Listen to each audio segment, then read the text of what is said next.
Assalamualaikum warahmatullahi wabarakatuh. Ketemu lagi dengan Ibu. Kita di sini akan membahas tentang pelajaran administrasi pajak untuk kelas 11. Nah, kemarin kalian kan sudah mencatat mengenai beban atau biaya yang dapat dikurangkan atau bisa dikatakan sebagai pengurang penghasilan. Nah, kali ini kita akan mencoba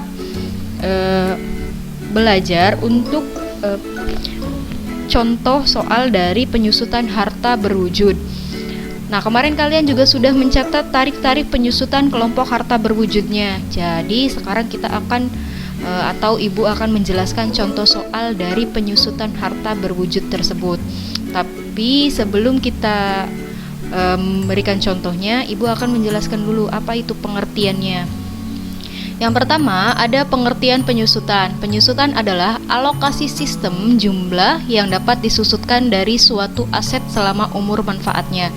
Jadi biasanya setiap aset itu pasti ada umur manfaatnya. Umur manfaat itu apa sih? Jadi umur manfaat itu berapa lama waktu yang bisa digunakan atau dimanfaatkan oleh aset tersebut. Contohnya mesin, biasanya mesin ada garansinya atau jangka waktu pemakaiannya berapa tahun sih. Nah, itu dinamakan dengan umur manfaatnya. Kemudian ada penyusutan harta berwujud.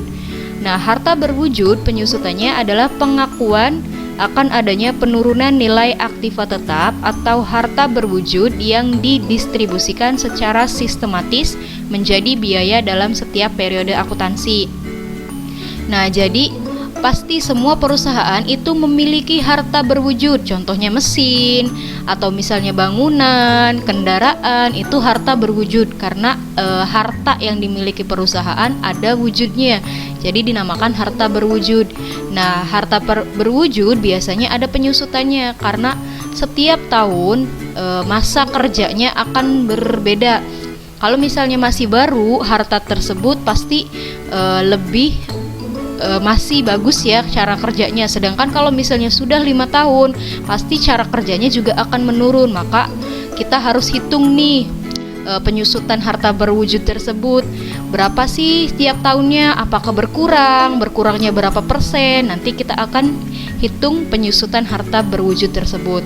Nah, di sini Ibu akan menjelaskan penyusutan harta berwujud dengan menggunakan metode garis lurus atau kata lainnya depresiasi garis lurus.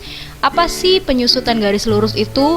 Penyusutan garis lurus adalah metode depresiasi di mana nilai aset tetap disusutkan secara merata selama masa manfaat dengan tanpa nilai sisanya. Jadi kalau misalnya garis lurus, setelah kita hitung-hitung penyusutannya dari tahun pertama sampai tahun berakhir atau masa manfaatnya sudah selesai, nanti yang pada akhir tahunnya itu nilainya tidak ada sisanya alias atau sama dengan 0, tidak ada sisanya. Oke, paham ya?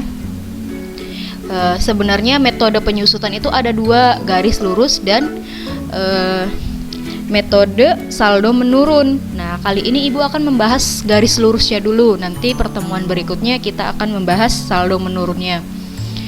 Nah, ini adalah tarif penyusutan kelompok harta berwujud yang sudah kalian tulis waktu minggu kemarin. Di sini kelompok harta berwujud itu ada 2 kelompok. Yang pertama ada bukan bangunan, kemudian ada bangunan. Kalau bukan bangunan berarti seperti mesin, apalagi kayak komputer atau yang lainnya itu bukan bangunan. Kalau bangunan berarti kantornya juga ada yang permanen dan tidak permanen. Paham ya permanen dan tidak permanen itu seperti apa? Kemudian di sini ada masa manfaatnya. Kelompok 1 masa manfaatnya 4 tahun dengan tarif penyusutannya 25%. Ini kalian sudah catat, tinggal kalian baca ulang atau misalnya pahami ulang atau lihat lagi di buku kalian yang sudah kalian catat. Nah, tarifnya tinggal menyesuaikan saja. Kita lihat contoh soalnya. Nih, contoh soalnya, PT Maju Jaya adalah wajib pajak badan, memiliki mesin yang dibeli pada tanggal 25 November 2019 dengan harga perolehan 150 juta. Mesin termasuk harta kelompok 1 dengan masa manfaat 4 tahun. Hitunglah penyusutan dan nilai buku dengan metode garis lurus. Kemudian ada kata-kata mesin mulai digunakan pada tanggal 2 Januari 2020. Nah, berarti kita fokusnya bukan pada tanggal pembelian, tapi pada tanggal mesin tersebut digunakan. Nanti kita mulai menghitungnya menggunakan tanggal Januarinya atau bulan Januari tanggal 2-nya, bukan di tanggal 25 bulan November. Oke. Diingat-ingat di sini ada harga perolehan atau harga beli mesin tersebut ya. Harga yang diperoleh untuk mesin tersebut adalah 150 juta. Nah, di sini kenapa ada kata-kata harta mesin termasuk harta kelompok 1 dengan masa manfaat 4 tahun.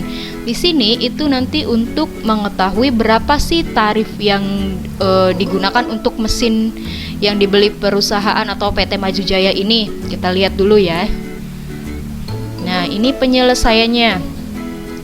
Tadi yang digunakan adalah mulai digunakan pada tanggal 2 Januari 2020.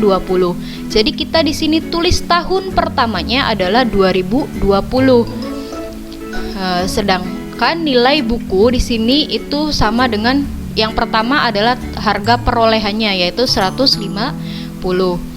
Tarif kita ketahui dari mana? Kita lihat lagi di tarif penyusutan kelompok harta berwujud.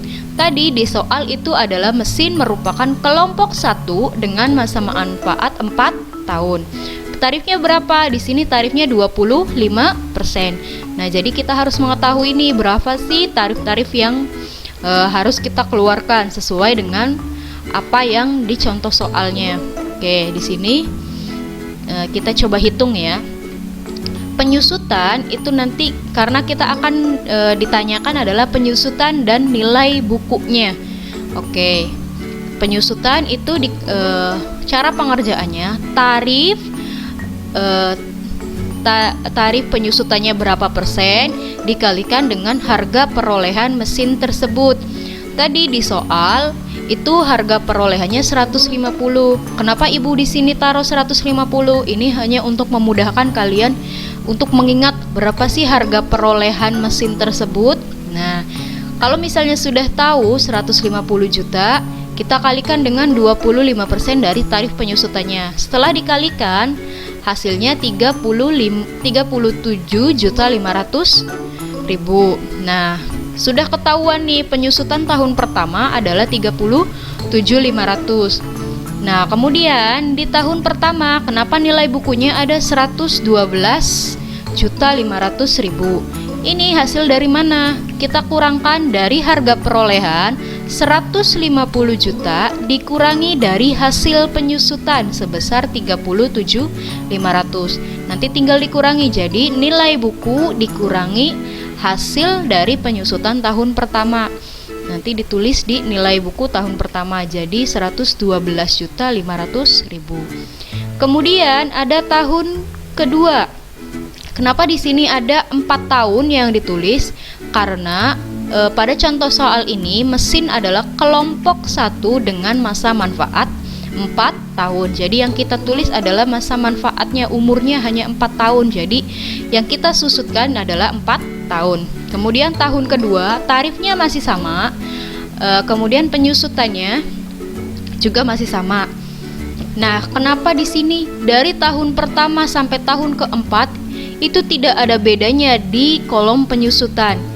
Kita balik lagi, ingat-ingat, kita menyelesaikannya dengan metode garis lurus. Kalau misalnya metode garis lurus itu penyusutannya dikalikannya sama dengan harga perolehan awalnya. Jadi tarif dikalikan harga perolehan awal sama dengan berapa. Itu kalau misalnya menggunakan garis lurus dari tahun pertama sampai tahun terakhir, caranya sama. Tarif dikalikan dengan harga perolehan, nanti hasilnya berapa. Nanti yang membedakan itu hanya di nilai bukunya saja. Di sini beda karena adanya pengurangan terus-menerus dari tahun pertama sampai tahun terakhir. Di sini 75 juta dari mana?